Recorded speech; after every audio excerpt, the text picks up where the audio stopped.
আর যে breaking a নজর রাখবো এবার প্রাথমিক নিয়োগ দুর্নীতি মামলার সাপ্লিমেন্টারি চার্জশিট সিবিআই এর চার্জশিটে অভিষেকের নাম। আরো ডিটেইল এ বিষয়ে জানাতে পারবে আবির রয়েছে আমার সঙ্গে। আবির, ইতিমধ্যে একটা বিবৃতি জারি করা হয়েছে অভিষেক বন্দ্যোপাধ্যায়ের আইনজীবীর তরফ থেকে এবং সেখানে তিনি উল্লেখ করেছেন যে রাজনৈতিক উদ্দেশ্য প্রণোদিতভাবেই অভিষেক বন্দ্যোপাধ্যায়ের ভাবমূর্তি নষ্ট করার চেষ্টা করা হয়েছে। উল্লেখ করা হয়েছে যে তার যে মামলা তদন্তকারী সংস্থা ইডি তার মক্কেলের বিরুদ্ধে কোনো চার্জশিট দাখিল করেনি, তার বিরুদ্ধে কোনো অপরাধের কোনো উপাদানের উপস্থিতি মেলেনি। তারপরও তৃতীয় অতিরিক্ত চার্জশিটে তার মক্কেলকে হয়রানির উদ্দেশ্য ছাড়া এটার কোনো কিছুই হতে পারে না। একই সঙ্গে ইডি এবং সিবিআই কে তদন্তে পূর্ণ সহযোগিতা অভিষেক করেছেন। দুই কেন্দ্রীয় তদন্তকারী সংস্থা যখনই তাকে তলব করেছেন তখনই তিনি উপস্থিত হয়েছেন, প্রয়োজনীয় নথিপত্র সরবরাহ করেছেন বলে অভিষেক বন্দ্যোপাধ্যায়ের আইনজীবী বিবৃতিতে উল্লেখ করেছেন।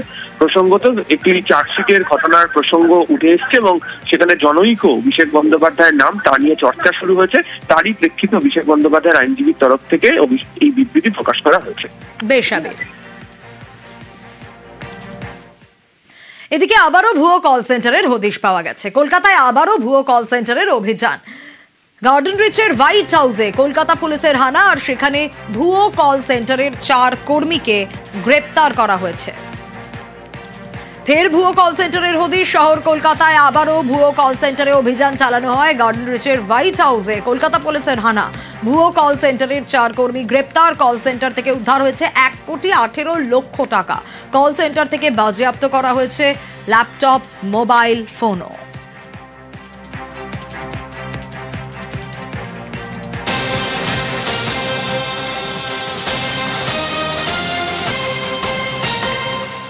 আর এবার নজর রাখবো অবসরপ্রাপ্ত কেন্দ্রীয় সরকারি কর্মীর সঙ্গে প্রতারণার অভিযোগে 3 রাজ্য থেকে গ্রেপ্তার করা হয়েছে 7 জনকে।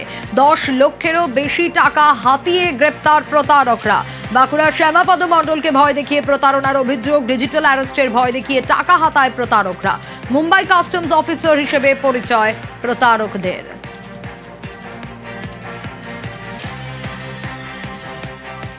শ্যামাপদ মণ্ডল, ওনাকে ডিজিটাল অ্যারেস্ট করে ওনাকে প্রায় 10,21,000 টাকা হয়েছিল। তখন উনি পুলিশকে 19 তারিখে যোগাযোগ করেন। গুজরাট থেকে আমরা তখন 3 জনকে অ্যারেস্ট করেছিলাম।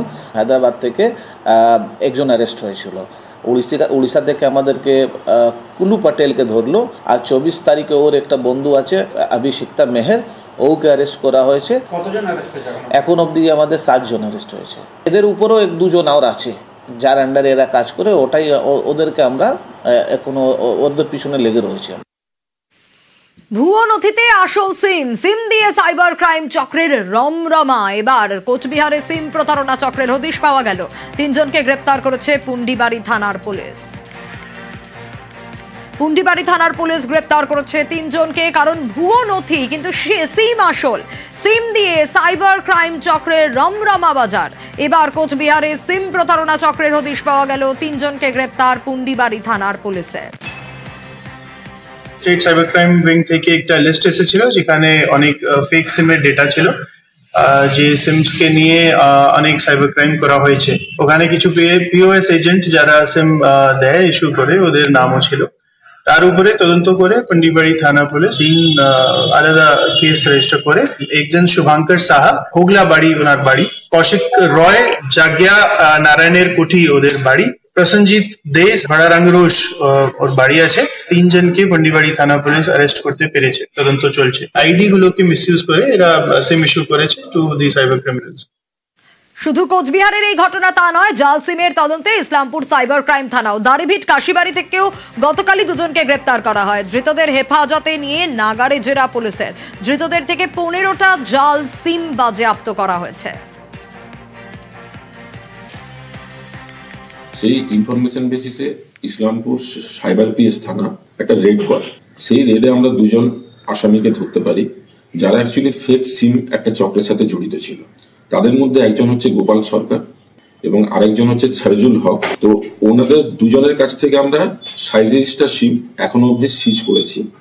ওনাদের এগেনস্টে একটা স্পেসিফিক কেস স্টার্ট করা হয়েছে এবং ওনাদেরকে 5 দিনের পুলিশ রিমান্ডে নেওয়া হয়েছে।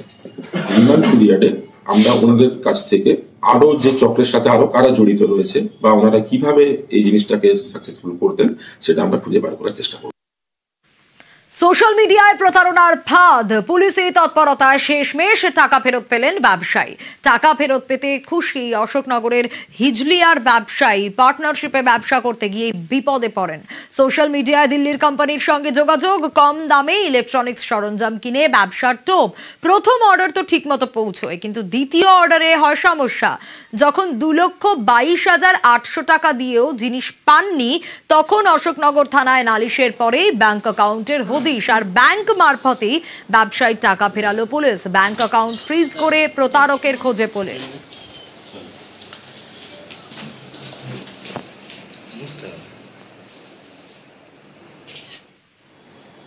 আর শুধুই একটা ঘটনা নয়, সাইবার প্রতারণায় টাকা ফেরত পাওয়া গেল আমডাঙ্গাতেও। এটিএম পিন রিসেটের নামে প্রতারণার অভিযোগ ছিল। প্রতারণার অভিযোগ বেসরকারি ব্যাংকের গ্রাহকের। ভিডিও কলে তথ্য হাতিয়ে কারসাজি, অ্যাকাউন্ট থেকে 4,03,000 টাকা উধাও হয়ে যায়। 3 মাস তদন্তের পর 50,000 টাকা উদ্ধার পুলিশের।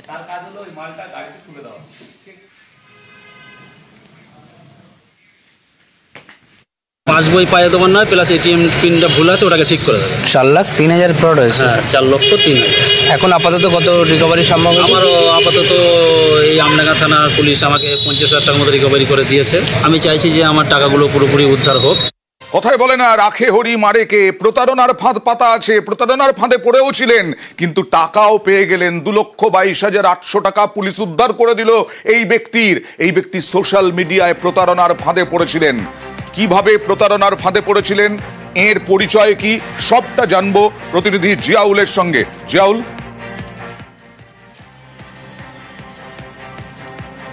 একদম দেখো, প্রতারিত হচ্ছেন অহরহ দেখা যাচ্ছে, কিন্তু তারাও কিন্তু নতুন নতুন নিয়মে প্রতারিত মানুষের কাছ থেকে টাকা নিচ্ছেন, টাকা পয়সা নিচ্ছেন।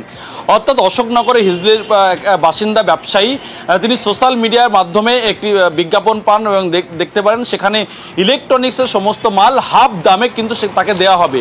এই মতো তাকে তার বিশ্বাস অর্জন করার জন্য প্রায় 1 বছর ধরে তার সঙ্গে ব্যবসা করেছেন। অর্থাৎ 10,000, 20,000, 30,000, 50,000 টাকা পর্যন্ত সেখান থেকে ইলেকট্রনিক্সের মাল নিয়েছেন, অনেকটাই কম দামে। কিন্তু যখন দেখা যায় প্রায় 2,22,000 টাকার বেশি মালের অর্ডার দিয়েছেন, তখন সেই টাকাটা পুরোটাই চিট হয়ে গেছে। অর্থাৎ তাদের সঙ্গে কোনো রকমভাবে যোগাযোগ করা যায় না, বারংবার ফোন করলে কোনো রকমভাবে ফোনের উত্তর দেন না। ফলে তিনি দ্বারস্থ হয় অশোকনগর থানার পুলিশের কাছে, এবং পুলিশের প্রায় 1 বছর ধরে সেই পুলিশের অর্থাৎ যেখান থেকে মানি ট্রান্সফার হয়েছে সেই অ্যাকাউন্টে সন্ধান পায়। তারপরে ব্যাংকের সঙ্গে যোগাযোগ করে সেখান থেকে প্রায় 2,22,000 টাকা অর্থাৎ তাকে রিফান্ড অর্থাৎ সেখান থেকে নেওয়া হয়। কিন্তু যে ব্যক্তি এই ঘটনা ঘটিয়েছিল তার কিন্তু এখনো খোঁজ পাওয়া যায়নি। তার খোঁজ নিশ্চয়ই পাওয়া যাবে। পুলিশ যখন এতটা তৎপর হয়েছে, পদক্ষেপ করেছে। আমডাঙ্গাতে এখানেও সাবধান থাকুন, এটিএম কার্ড কারো হাতে দেবেন না। এটিএম পিন রিসেটের নামেও প্রতারণা। 4,03,000 টাকা উধাও। তারপর পুলিশি তৎপরতায় 50,000 টাকা উদ্ধার হলো। সরাসরি চলে যাব আমডাঙ্গায় কি ঘটনা ঘটেছে জিয়াউল। দেখো, আমডাঙ্গায় অর্থাৎ এক ব্যক্তি তিনি হঠাৎই তার মোবাইলে মেসেজ আসে। অর্থাৎ সেখানে একাধিক পিনকোড বা এই ধরনের ব্যাংকের থেকেই বলা হয়, যেগুলো ব্যাংকের থেকে বলা হচ্ছে, এবং আপনি পিনকোড শেয়ার করুন। তার মধ্যে শেয়ার করলেই দেখা যায় তার অ্যাকাউন্ট থেকে হু করে কিন্তু টাকা উধাও হয়ে আছে। প্রায় 4 লক্ষ টাকার বেশি উধাও হয়ে গেছে। তারপরে তিনিও থানার দ্বারস্থ হয়। তারপর সেখান থেকে পুলিশ তদন্তে নামে, এবং এখনো পর্যন্ত 50,000 টাকা সেই প্রতারিতর কাছ থেকে অর্থাৎ রিফান্ড অর্থাৎ সেখান থেকে পাওয়া গেছে। বাকি টাকাটা আরও দ্রুত পাওয়া যাবে এমনটাও বলছেন। কিন্তু যেভাবে নতুন নতুন নিয়মে ব্যাংক থেকে ফোন করা হচ্ছে, বিভিন্ন সরকারি জায়গা থেকে ফোন করা হচ্ছে, ফলে মানুষের অনেকটা আস্থা অর্জন করছে, এবং তারপরেই মানুষ কিন্তু এই প্রতারিতদেরকে বিভিন্ন পিনকোড বা ফোন নাম্বার দেওয়া হচ্ছে। কিন্তু একেবারেই, কারণ এখানে কার্ড হাতে দিতে হলো না, মোবাইল থেকেই জালিয়াতি হলো, প্রতারণা হলো। সচেতন থাকতে হবে সব সময়। এখন ফোনেই বিভিন্ন সচেতনতা বার্তা দেওয়া হয়, সেই সচেতনতা বার্তা অনুযায়ী আমাদের সবাইকেই সচেতন থাকতে হবে।